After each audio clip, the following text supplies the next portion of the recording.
More than 1 year after the start of the COVID-19 pandemic, many consumers are finding themselves face to face with empty store shelves. We discovered how pressures in the supply and demand chain are only parts of the problem. Sorry. From lumber to chlorine, chicken to cat food. By now, you've heard product shortages are back, or never really left. We're paying our people overtime to get the same job done. Star Distribution is a Florida-based middleman in the supply and demand chain. Never have seen inventory come in and go out so quickly. Last year, they invited us in as the pandemic forced staff here to work around the clock to keep up with demand. The toilet paper gate, yeah. And now it's the cat-demic. Cat-demic, every demic. 14 months later, Larry Jimenez, vice president of business development, says the latest round of shortages is not about a lack of product, more about a lack of people. When you go to the store and see the shelves empty, it's not because the products are short, it's because nobody's there making the cans to put the product in, to get it to the shelves. We're also having the same problem in the supply chain because nobody wants to come here to work. He's short on all fronts. We're short on general labor, we're short on forklift operators, we're short on truck drivers. We could add another 10 truck drivers today, and that would be huge for us. His manufacturers in the same boat. What do you see on the transportation costs? Aaron Meager of Beneficial Blends makes edible oils for Publix. We called 4 different staffing agencies and asked each one to send 4 people on Monday morning. So we were like 16 people. 1 person showed up that Monday morning. It's a difficult situation for everybody. Experts point to COVID fears, childcare issues, and stimulus checks as among the reasons many are still not back on the job. Last month, the U.S. added just over 260,000 jobs, far short of the expected 1 million. Still, experts say the worker shortage problem is just half the product shortage problem. Essentially, we have been in a crazy demand cycle for a very long period of time, and the system is stretched. Lumber, metal, steel, even computer chips, some of the products playing catch up. Ultimately, am I going to end up paying more? A portional answer to that question is yes, but normally there are also checks within the market of how much can you really pay. Seshkin Askul, a supply chain expert at USF, believes it will take another 12 to 18 months for the supply chain to settle down. And everyone agrees, expect more bumps along the way. Luckily, it's just chlorine and not beer. Right, but eventually will it be beer?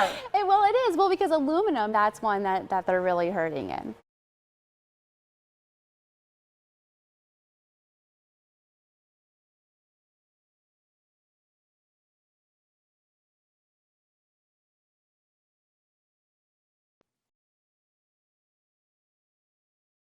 Goodbye, Officer Talley.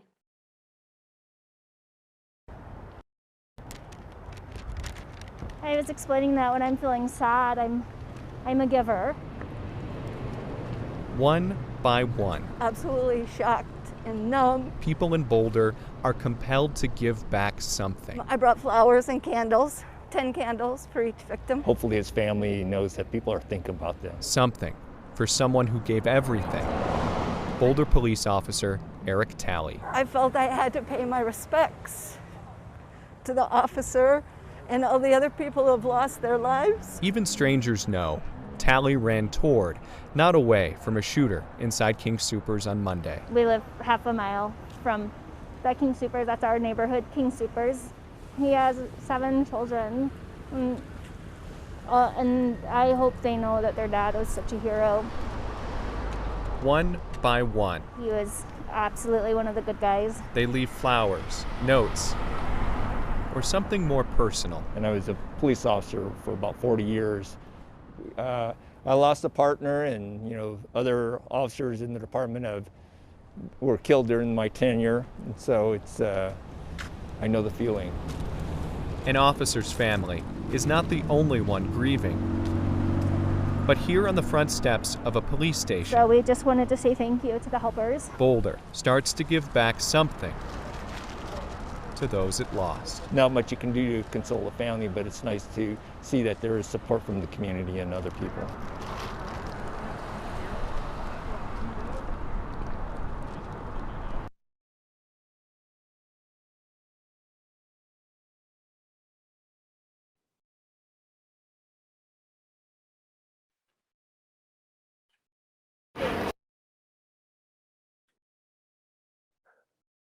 Students staged a walkout at a high school, protesting an alleged sexual assault on a fellow classmate. You feel so alone. We hear you. They came together. We believe you. Hoping to be heard. They're right there now. Where, love? They're coming up around this Good. corner over here. Yes! Hundreds of students walked out of class at Denton Geyer Friday, showing support for a girl who said she was sexually assaulted on campus. It's time we make a change. It's time we make a change. So let's do it. I'm so proud of our kids. Police have not charged anyone and they have not named a suspect. We have power in our numbers. But they are investigating a report that a 15-year-old girl was sexually assaulted by a 17-year-old boy in early October. No means no. I don't know how much this can do, but I hope that it helps them understand that we're serious about this situation and that it's not a joke to us. You had the opportunity to stop that. And they didn't. Denton ISD only publicly acknowledged that a situation happened on campus between two students. Everyone knows Geyer's name now. The district says they are cooperating with police, but they can't comment on the specifics of an ongoing investigation. Nothing had been told to us. We found out through our peers, through the girl who got assaulted. They've not acknowledged anything. They didn't want us to know, and that's the problem. There is a cycle never stops. Frustrated and desperate for answers, parents and students used their voice. These are good kids. They're good kids. Imagine your daughters in our place. They hope this movement Imagine your wife. Imagine your mother. Imagine your mother. makes a difference. When you begin to see people making a stand, more stories come out of us. What has happened. Yes. We hear you. We see you. We believe you. I'm so proud of them. In Denton, I'm Alex Rosie.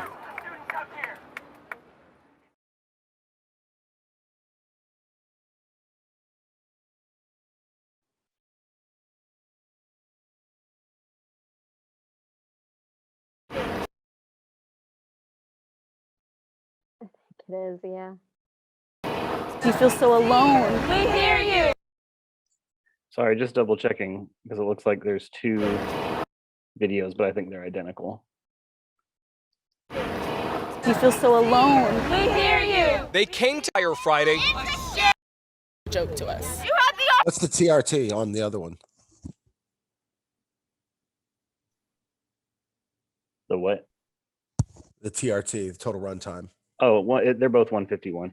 Okay, yeah, they're probably same thing. All right.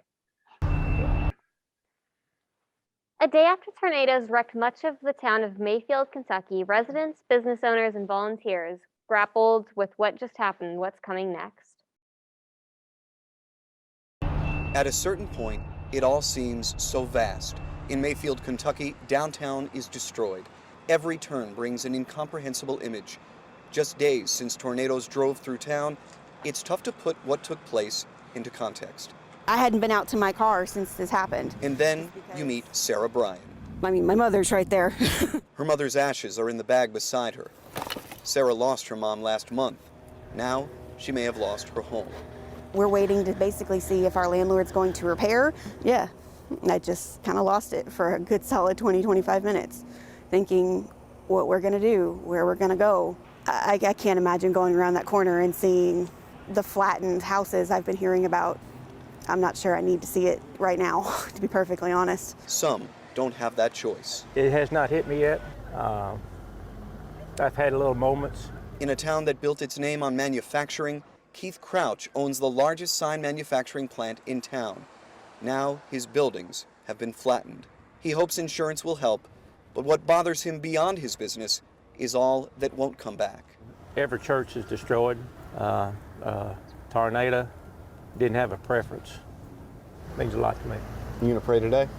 I have several times and I will, yes.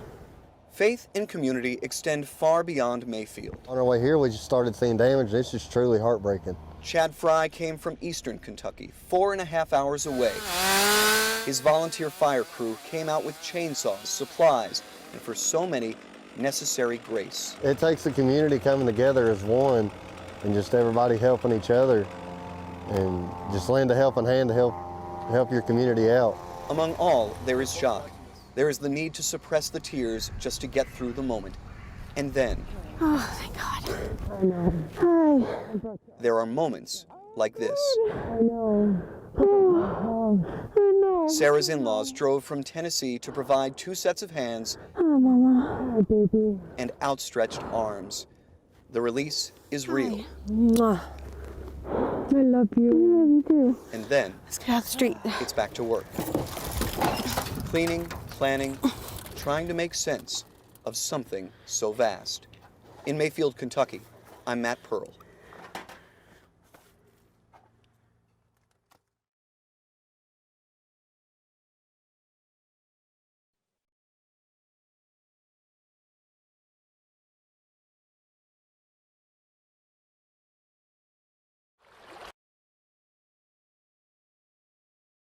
Heavy rain in Ording, Washington caused flooding throughout the area. A rising river caused concern, and I get firsthand reaction from those that just purchased a home in the area.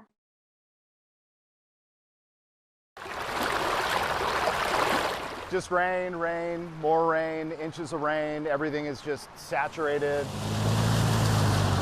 Just the level is so high right now. So, you know, in certain areas it looks like there's about a foot where it could just spill over. You know, the water needs to go somewhere, and obviously, you know, you can see the result is just it's spilling over everywhere. So this is unusual, of course, for it to rain in this amount. It was just pouring down hard. Look at that!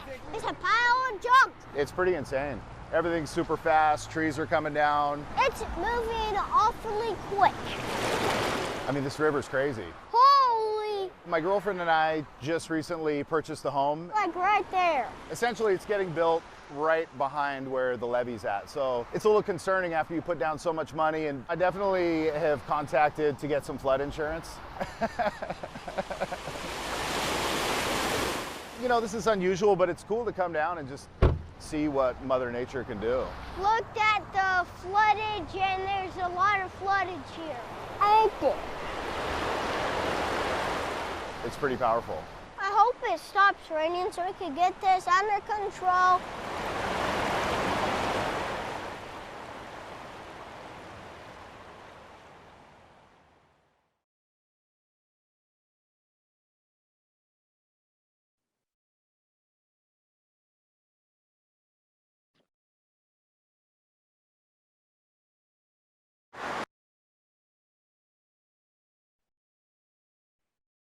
A string of violent incidents marks the 100th murder of the year in the city of Baltimore, one that comes with a lot of questions. Light shining through on a now silent scene. But less than 24 hours ago, this corner on Hilton Street was far from this silent. A shooting taking yet another life on these streets. Today, there's no memorial, no sign that someone was killed here. A 48-year-old man whose name hasn't even been released. He was one of 4 people killed just this week amid a surge in murders not seen in nearly 4 years, all taken too soon. Just scratching the surface of a much bigger issue as we hit this tragic milestone of 100 homicides. The shameful thing is that you almost become desensitized. Rod Hudson is a West Baltimore pastor and member of Act Now. I know on this particular corner, we've had at least 3 murders. He says the constant death seen in our city leaves many people feeling numb. When you've done funeral after funeral after funeral, it touches you in a way like being on a battlefield. It's a battle that's far from being won, but one that Baltimoreans have become too accustomed to. So many. Violence is a way of life. As more and more faceless victims lose their lives without anyone speaking up.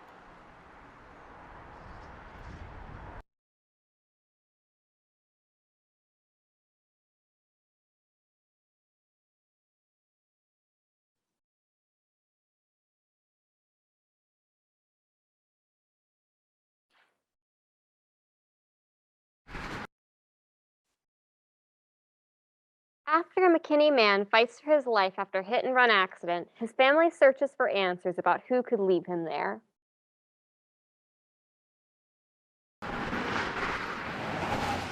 This is hard. right now. I'm sorry. After 35 years of marriage, it's clear. He is a man of God. Rod Carver is the love of Barbara Carver's life. He has fulfilled my life so much. And that's why it's so hard to see him in critical condition. He was in a coma right away. After his motorcycle crash Monday night. He did have some brain injuries, and there was some head trauma. There was a brain bleed and some swelling. There was the scene of the accident right there in the median. Serena Ashcroft pulled up seconds after Rod wrecked on westbound 380 in McKinney. What if we weren't there? He was all alone. As soon as I pulled over, looked in my rearview mirror, and I saw him lying there, it was just like, oh my gosh, we must get out and help this man. McKinney police have not come out and said this is a hit-and-run investigation, but they did confirm 2 vehicles were involved. Somebody left the scene. Police said they did make contact with the other driver. But Serena and Rod's family want to know who is that other driver and why didn't they stop to help? Why would you leave? Why would you leave the accident when a man is injured and somebody could come upon them and, hit them again?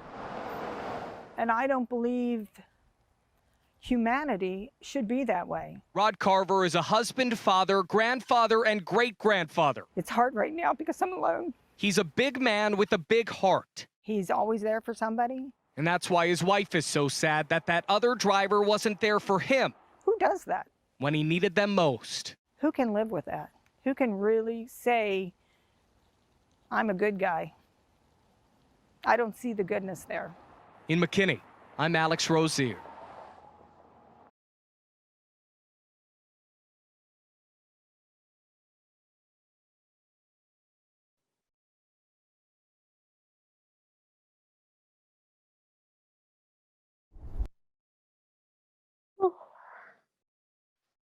It got a little cold in Dallas early this year.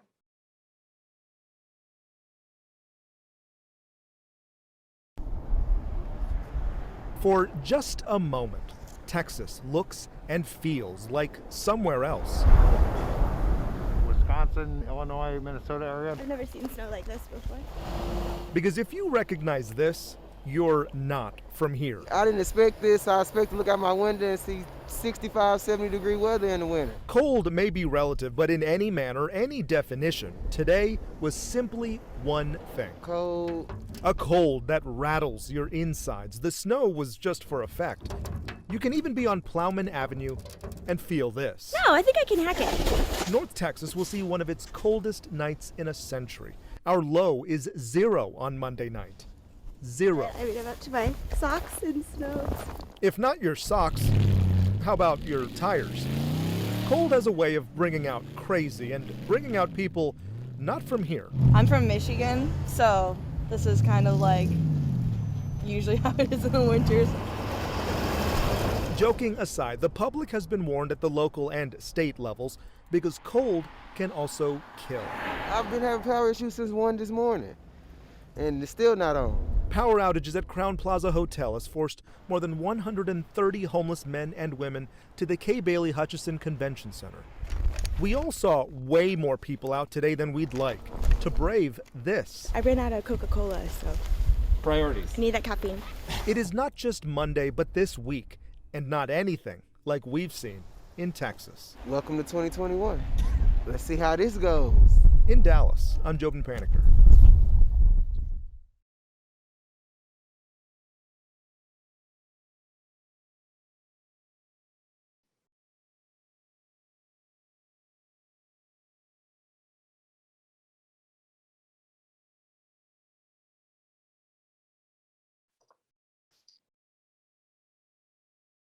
Every presidential election, we document the mood of the day from Blue Seattle.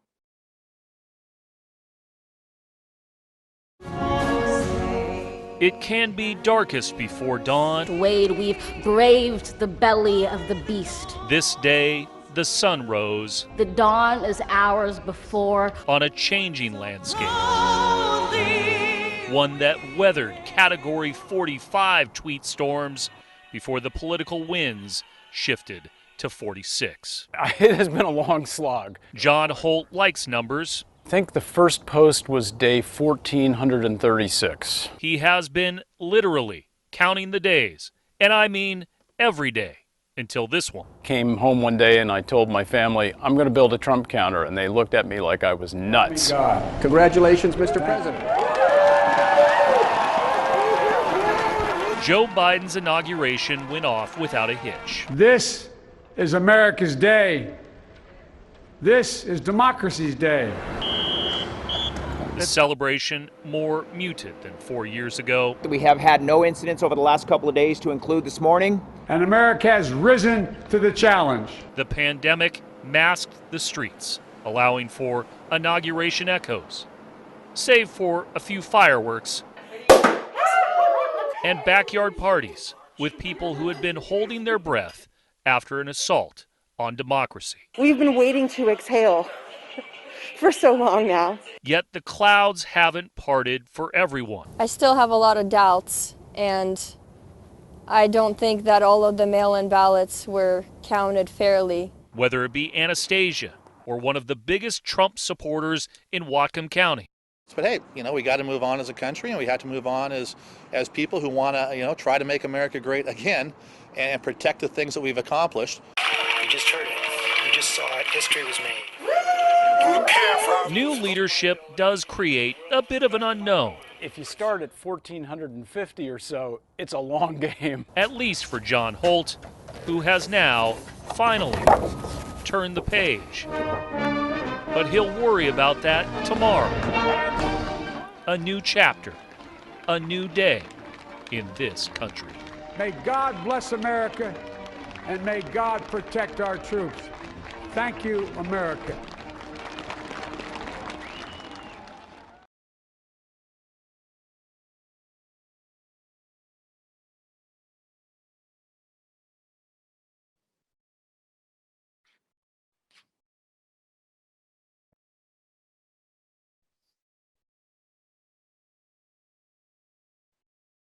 Bad signs near Shaka, Bottom General, Hard News Edit, Brad Wilson.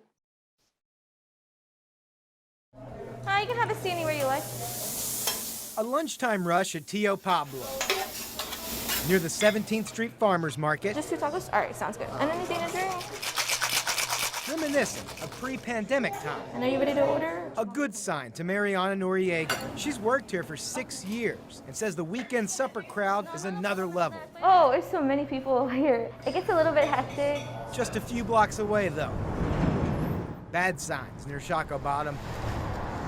2 fatal shootings in the early morning hours, 2 weekends in a row. I feel so bad to hear that, you go out and you don't expect your family member not to come back. 2-week-old police tape near Crane Street, where police say 24-year-old Devonta McLaurin was shot and killed on June 20th. Then, just 7 days later, a bullet hole in this apartment door where police found a man shot on 20th Street. He was pronounced dead on scene. In both cases, police and family members tell us the shootings happened in the early morning hours as groups of people were leaving nearby clubs. It all feels like a family here, we're all so close. Spates of violence occur near Tio Pablo every now and then, and Noriega says their team takes steps to look out for each other. When we leave, we have a buddy with us, a coworker that leaves with us, or we all go together. Still, she says it's just a precaution, because she feels safe at most times of the day in Shaka Bottom. It sucks because this is a good neighborhood. Well, it's a nice neighborhood. A lot of people live here and come by. There's a lot of businesses, so it kind of affects us all in some sort of way. And are you ready to order?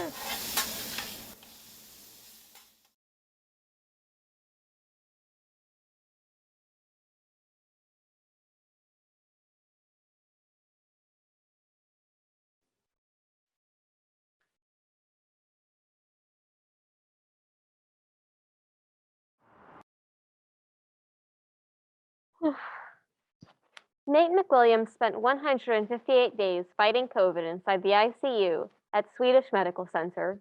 Today, he went home. Fighting a virus like this carries side effects. Sometimes I say we get to go home. Patients don't get to go home. Side effects. Some you know, some you don't. There's days that we just love each other and we make it through, and that's all we got. Dr. Luciano Lemos knows more than most the side effects of loss. It's always the back of our head. It's tough. And so, when he elected to put a father of 3 on something known as an ECMO, or artificial lung, he knew the odds of survival on it stood no better than 50-50. I will confess I was disheartened at about day 30 that his lung volumes are not getting better. And yet, somehow, some way, in this case, I couldn't believe it. it worked. It was minute to minute, probably hour to hour for a long time, and it got to the point where I was even planning a funeral. Brenda Bailey's husband, Nate, is now 158 days into his unscheduled visit to Swedish Medical Center. I'm glad to be alive. What his mask hides, his eyes reveal. I just still got a lot of ways to go, but I'm ready for it. While Nate was out, Brenda watched others in the ICU die. Just COVID related, probably 6 or 7 maybe. Which is why this day, of all days, So we are going to watch Nate walk out of the hospital. means so much to the many, many, many people who helped better Nate's odds. For them to get better is just, it makes it all worth it. People like Madison Babb, RN. It's incredible. It's so incredible. I'm so excited to see him go home. It's become tradition inside hospitals to do this for COVID patients who nurses and docs have gotten to know well. Ready to take on the next journey here. I'm ready. A send-off, if you will. A chance to celebrate the side effects of success.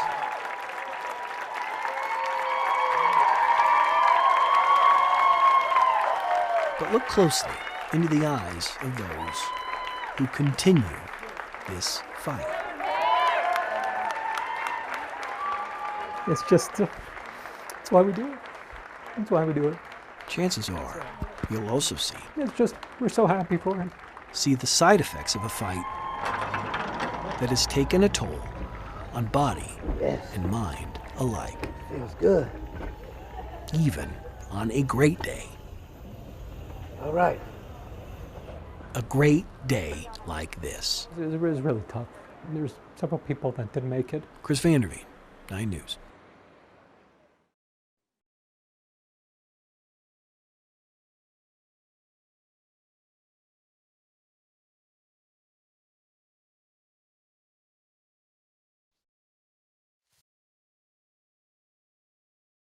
A general news hard story about a woman who went missing, a common occurrence in the area they are searching when it comes to Indigenous people.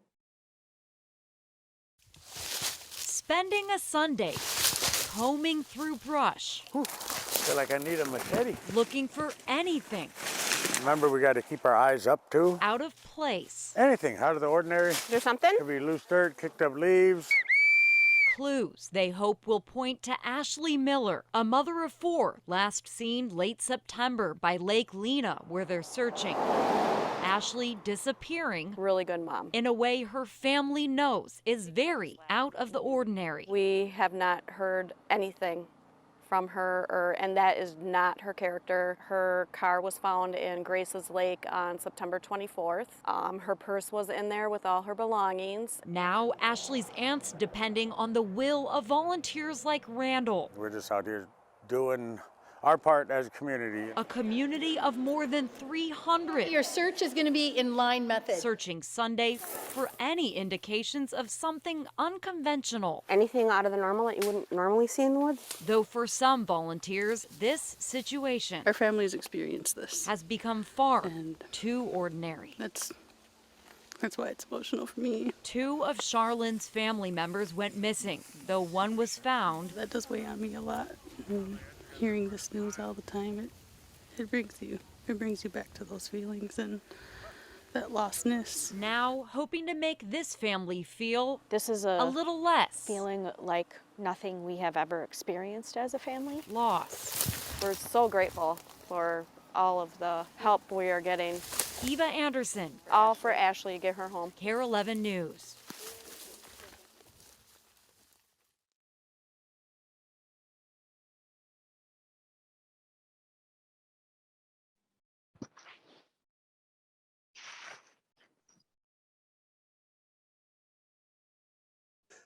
Aaron, I agree.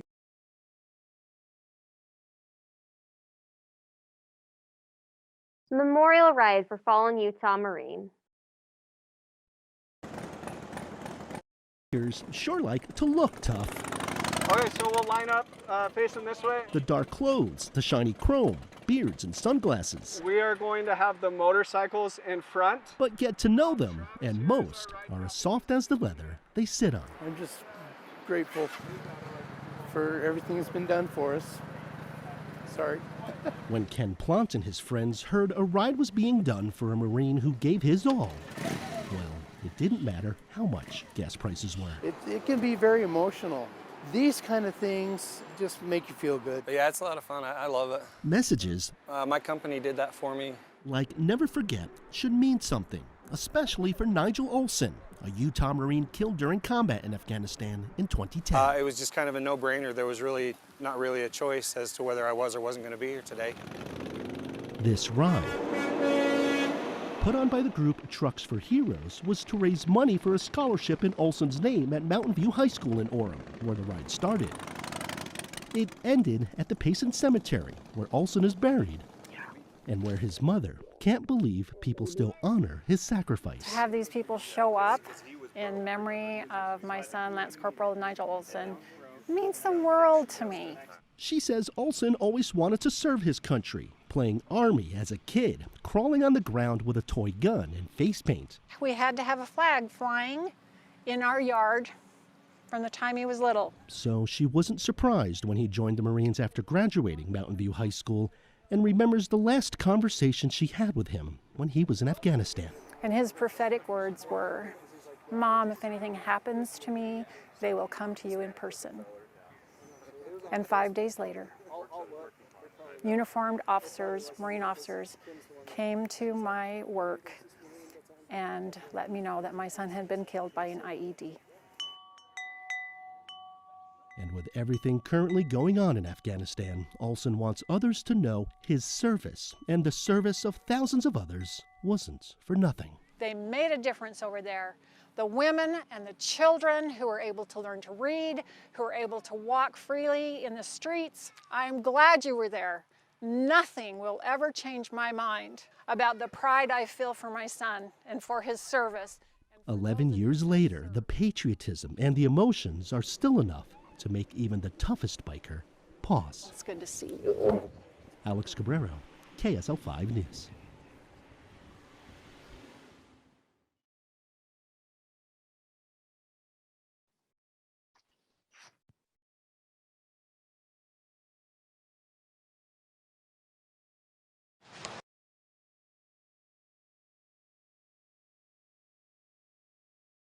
Communities in southern Louisiana continue to suffer in the days after Hurricane Ida hits. Deceptively beautiful at the end of another hot Louisiana day. Perhaps a sort of apology from Mother Nature. But it's come too late. Gas is in short supply and desperation is starting to set in. We need help. You could see it on Brandy Jones's face, hear it in her voice. Terrebonne Parish and Lafourche Parish are hit the hardest, so you'll think that they'll have something for us. And they don't have anything. Sitting outside a makeshift shelter in Houma, Louisiana, this mother, her 4-year-old, and their family have no place to go. Their home left uninhabitable by Ida. No money, no food, your house gone. I mean, anybody would be kind of upset right now. We're not kind of, they would be upset. It could be weeks before this city of 30,000 has power again. Even the shelter here has no running water or air conditioning. It's as hot inside as it is outside. I feel really pissed off, angry, because you would think that this is our parish, that they would actually like just have us some, at least when they hit, I don't know, it's just bad. And nobody, we asking everybody, nobody knows what's the plan. They said they wasn't prepared for this. How? Things are not much better for Brenton Sangster. Oh, yeah. Taking everything out and making it a little bit more compact, you know. We found Brinson and his cat living inside their car in the parking lot of the shelter here. He filled an extra tank of gas, packed some coolers with cooking supplies. In that little bitty suitcase, I got 8 pair of blue jeans and about 15 shirts. And got out. This is all he has now. It humbles yourself. You learn what you need and don't need. Brinson lives in Duloc, Louisiana, a small, unreachable town 30 miles south of here, which took a direct hit. There's nothing. I almost didn't come back. It is power, or lack thereof, that is exacerbating this natural disaster. Without electricity, there is no air conditioning, and the temperature across Louisiana is expected to be close to 100 for the next week. Yeah, I'm kind of like numb a little bit, I guess you could say. You don't really know. Those who are lucky enough to have generators, like Mary Gidry, are doing what they can to occupy the time. We've been picking up stuff all over, but it's like some stuff you can't pick up. It may not seem like much amid such widespread devastation, but people here have to start somewhere. Even utility crews are beginning the painstakingly complex process of somehow getting the power grid across southeast Louisiana back online. Put all my ice in there. You learn what's important in your life and what's not. The material stuff is not important. People across the Gulf Coast trying not to lose sight of what's important, even though Ida has taken so much away. In Houma, Louisiana, I'm Chris Conti.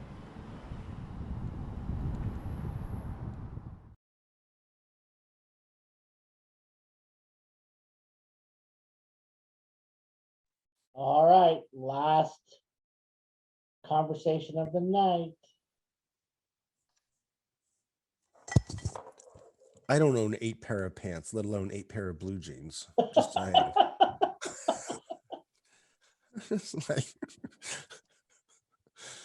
Just wanted to comment on that one because I thought, what? Anyway, sorry. That's what rubbed you in that thing? It was in that just salad? It threw me. I just like, what? 8 pair of pants. Why was that a soundbite? It's just like, okay. I think it meant to communicate to the viewer that's all he has, and to, I don't know, normal people, 8 pairs of pants is not a lot. I need to talk to your wife. We'll discuss that later. Well, she doesn't. I think that story. She doesn't let me wear some pants out of the house, so she keeps me under wraps. Anyway, go ahead. Sorry. What do you like? No, I was just gonna say, like, that story had so much potential, and I just was like, why did he not start with the people sitting in front of this, like the civic center with no power? Like, why did it start with the gas line? Who cares? Like, when there's people who have no home, no money, and they're in a shelter that is actually not a shelter, how is that not a top of the story? But also the person who put all of these other things in there. Anyway, I just need to breathe through it. I can't. If I see another drone shot, I am disqualifying them immediately. I'm going to close my eyes. I'm going to look at my Twitter. I'm done. I mean, I think it's overused. It is. I was a fan of 158 Days. I thought that was really good. A lot of emotions there, and to me that was like the number one on my list. Going back, looking at my notes, I'm shocked based on how I suspect who shot this. Oh yeah. I suspect I know who. Well, yeah. They're like Siamese twins. They don't work apart from each other. Oh, it's Hansen. Hansen. Not very well. If it works, right? I'm not like Vanderveen and Hansen, like that. That's the couple that works together. Obviously, the reporter was Vanderveen. So I looked at that. I'm like, well, that's just going to be perfect. I was waiting. It's hard to see him make a mistake, but it was beautiful. It was beautiful. Also, I had to remember some of the earlier ones.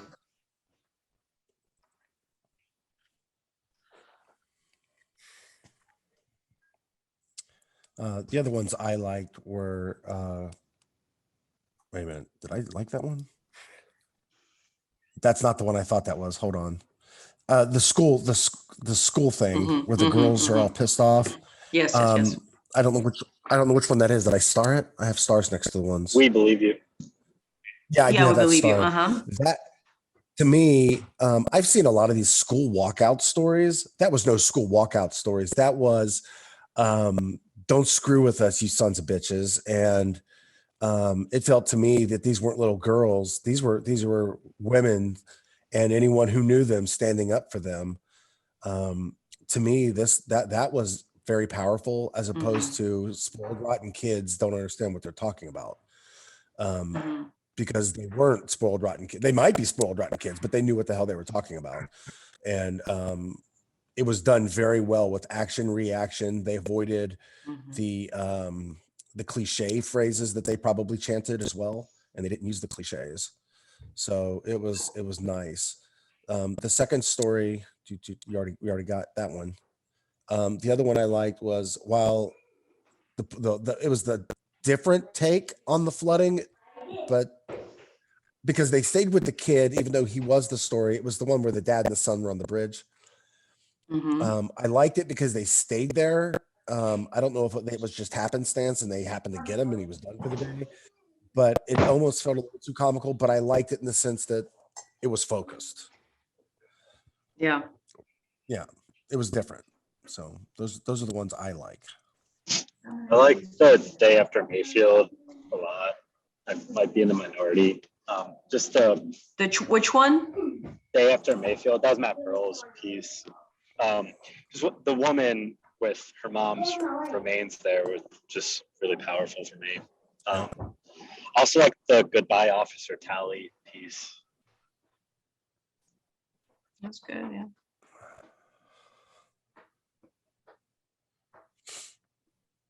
But yeah, would strongly have 158 Days #1. Yeah, that's an easy one. I like the kids walkout. Like I think I agree, that had a lot of action and reaction and just really good sound, and just kind of sticking with the people and just kind of watching them, what they would do. Those women talking to each other. It was just a really good natural moment. I really enjoyed how that came together, and I really felt their anger as well. So I think it was a well communicated emotional piece. I'd put that as number 2. How do y'all feel? I'm on board with that.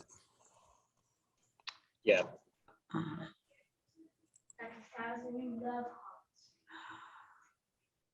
Okay, so Talley, Day After Mayfield, and It Poured Down Hard are the other ones you're conversing about. Yeah.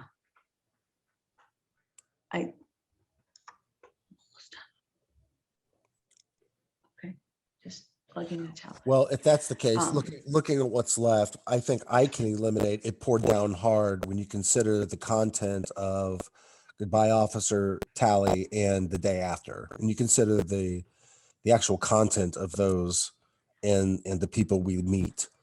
I think those are 2 good final choices. Are we discussing number 3 and the honorable mention? Yes. Sorry. Yes, ma'am. I would say The Day After Mayfield. The first moment that smacked me in the face was my mom's in this bag. And then it literally took me a second. Oh, ashes. That was a good soundbite, but it really was. Yeah. No, but the thing is, it was too deep. Like I felt like the reporter just wanted to hear himself talk. Like the first soundbite. Am I wrong? The first soundbite is feels like 20 seconds into the piece, and then I'm figuring out. I'm like sitting there thinking, literally in my head, is this a piece without any people in it? You don't. I mean, right? You're inside a tornado zone. Why, in God's name, would you talk for 20 seconds and I'm hearing no one? Yeah, at the beginning, I thought it was maybe a soundbite of a newscast or something that the editor was trying to be creative with. And then it took me a little bit to understand, like, oh, okay, that's the reporter's track. But I like The Officer at number 3. over the Mayfield story. That's my thoughts. Yeah, I like the officers as number 3. I like the flood one as an honorable mention. I know, I mean, there are issues with the flood story, and I wish it were like focused on the kid, because the kid was real, like the kid is who made that story. And I know I'm talking about content, but remember, like all of it put together for me. Right. But it was a different take on a flood story too. Like, I know you had concerns about that it was making light of the situation, but you know, that's who he found, right? So that's how those people felt about it. And so they made light of it. But I think it was a good way to talk about something that too often covering it becomes a cliche, because it's like a repetitive, you know, rinse and repeat, no pun intended. But so that, to me, that's why it would be.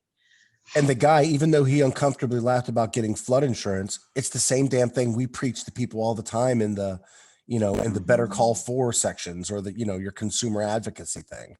So, I mean, and he did it for us. Unfortunately, his laugh sounded comical as opposed to uncomfortable. But Okay, it's his laugh. yeah. So we're in agreement that 158 days is first. We believe in you is second. Goodbye, Officer Talley is third, and the day after May Herald is honorable mention.